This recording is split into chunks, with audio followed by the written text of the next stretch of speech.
Балканите винаги са били кръстопът на империи, рядко оставени сами да определят съдбата си.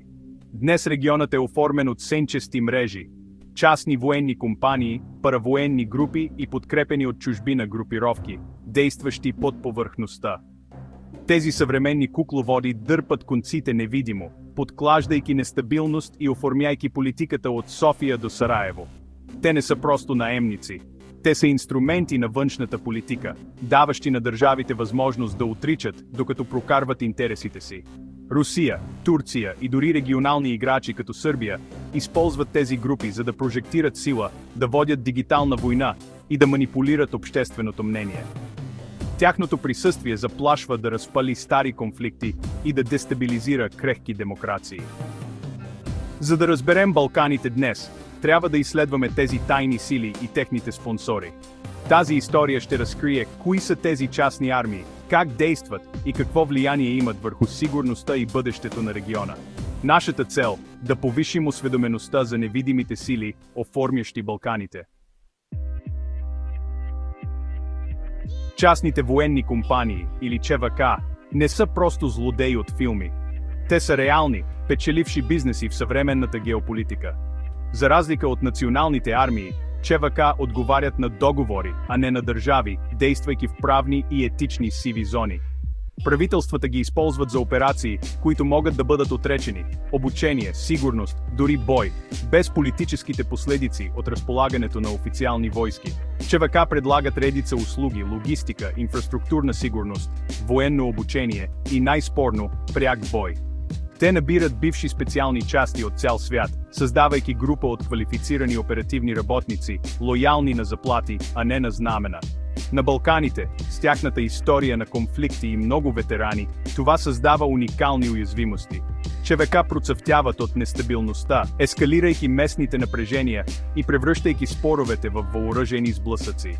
Тяхното присъствие размива границата между държавно и недържавно насилие, правейки отчетността почти невъзможна. За държавите спонсори, ЧВК са гъвкав инструмент за оформяне на събития оценките. За Балканите, те са нестабилна сила, която може да наклони везните към хаос.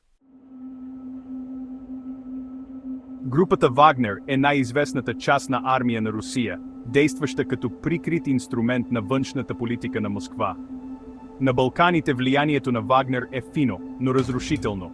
Обучаване на местни паравоенни групи, разпространяване на проруска идеология и набиране на бойци за конфликти в чужбина. Тренировъчни лагери в Сърбия и Република Сръбска в Босна създават лоялни проксита, готови да разпалват етнически напрежения или да сплашват опоненти. Набирането на балкански бойци от Вагнер за Украйна задълбочава връзките между местните бойци и Русия, внасяйки радикализъм и бойни умения обратно у дома. Целта на Русия да дестабилизира региона, да блокира западната интеграция и да поддържа Балканите разделени и нестабилни. Вагнер е инструментът на Кремъл, който може да бъде отречен, разпалва огньове, които само Москва твърди, че контролира. Тяхното присъствие гарантира, че Русия остава влиятелен играч във всяка балканска криза. Турция под управлението на Ердоган преследва неосманска стратегия на Балканите, съчетавайки мека сила с тайни операции по сигурността. Чрез агенции като ТИКА, Турция възстановява джамии и културни обекти, изграждайки добронамереност в райони с преобладаващо мюсюлманско население.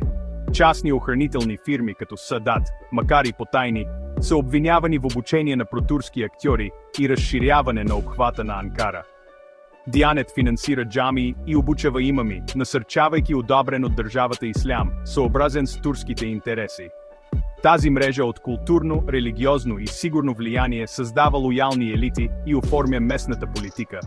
Крайната цел на Турция – осигуряване на икономически сделки, политическо съгласуване и сфера на влияние, която служи на нейните стратегически цели. Дори меката сила тук идва с твърд ръб, напомняйки на региона, че приятелството на Турция има последици за сигурността.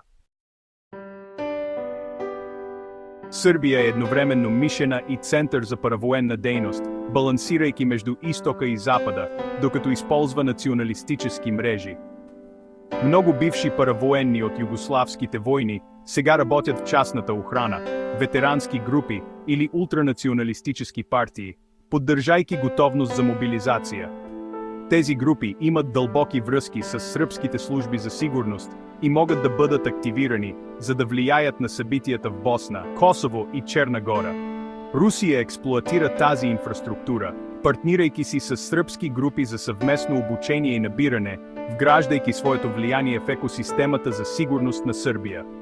Руско-сръбският хуманитарен център в Ниш е широко разглеждан като прикритие за разузнаване и координация. Тази двойна игра създава нестабилност. Овластяването на ултранационалистите рискува ескалация на насилието извън контрола на Белград. Използването на тези мрежи от Сърбия е опасно средство, което може да се обърне срещу нея, подхранвайки цикли на регионален конфликт. Днешните паравоенни операции се разширяват онлайн. Кибератаките и пропагандата са от съществено значение за дестабилизирането на Балканите. Свързани с Русия тролски ферми и местни проксита заливат социалните медии с дезинформация, усилвайки конспиративни теории и поляризирайки обществото. Целта – да се подкопае доверието в медиите, правителството и демокрацията, правейки гражданите уязвими за манипулация. Кибератаките са насочени към правителствени сайтове, инфраструктура и медии, причинявайки хаос и демонстрирайки силата на агресора. Тези дигитални атаки наказват прозападни правителства и нарушават избори, хвърляйки съмнение върху резултатите и подхранвайки страх. Дигиталното бойно поле е толкова реално, колкото всяка фронтова линия, подкопавайки суверенитета и оформяйки политическите резултати. Бъдещето на региона зависи от съпротивата срещу тези невидими атаки. Светът на частните армии и дигиталната война не е далечен, той засяга ежедневието на Балканите. Нестабилността плаши инвестициите, забавя растежа и прави общностите по-малко безопасни. Когато чужди сили манипулират избори или подбуждат насилие, самата демокрация е в опасност. Най-мощната защита е информирана, критична общественост, поставяне под въпрос на онлайн съдържанието, подкрепа на независимата журналистика и изискване на правителствена прозрачност. Балканите са на кръстопът.